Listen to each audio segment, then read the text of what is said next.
yourself a kindly man, a man who bore no grudge. But I'm afraid I've fallen down, as you yourself can judge. There'd never been a kinder man to his fellow man or beast, and I never thought that heifer would upset me in the least. She was just a little Friesian cow, I'd raised her as a calf. Never once thought she'd try to cut my life in half. But I soon came to realise she was far worse than a leper when I came to lock horns with that cranky Friesian heifer.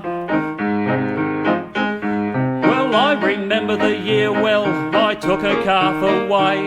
I put him with the other calves where he was free to play. I took her to the milking shed for a first go on the cups, and I got her into my herringbone with the aid of my trusty pups. To get her in position then I wrenched her by the tail, but she lashed her leg back, jammed my hand against the rail. Well, you'd be right in thinking that I'd swear long and hard, while a cranky little heifer simply strolled back down the yard. Now a brighter bloke would probably say I'll let the blighter go, but when you ask if I said that, I have to answer no. I foolishly pursued her, and I chased her round and round, and many times I slipped and fell where the muck lay on the ground.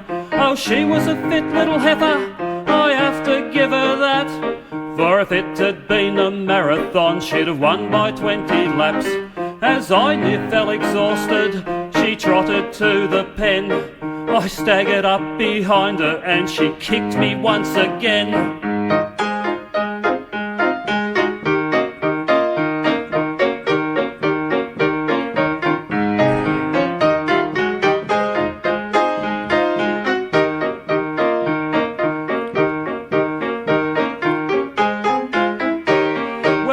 Again onto the ground because my leg was broke. The heifer backed out over me, quite amused by her big joke.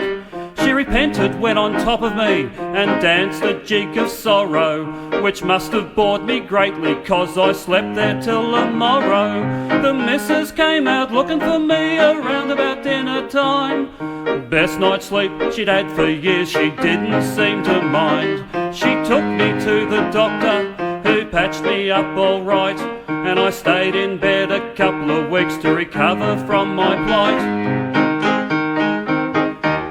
Now Fred, he was a friend of mine, a kindly-hearted bloke, said he'd do my milking for me while my leg was broke. He started milking early, but he stayed out very late. The missus went and found that he had suffered the same fate.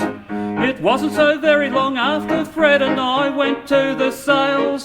Plaster cast upon our legs, we leant against the rails. The bloke who brought a Friesian cow was quite confused to see two crippled laughing idiots a dancing round with glee.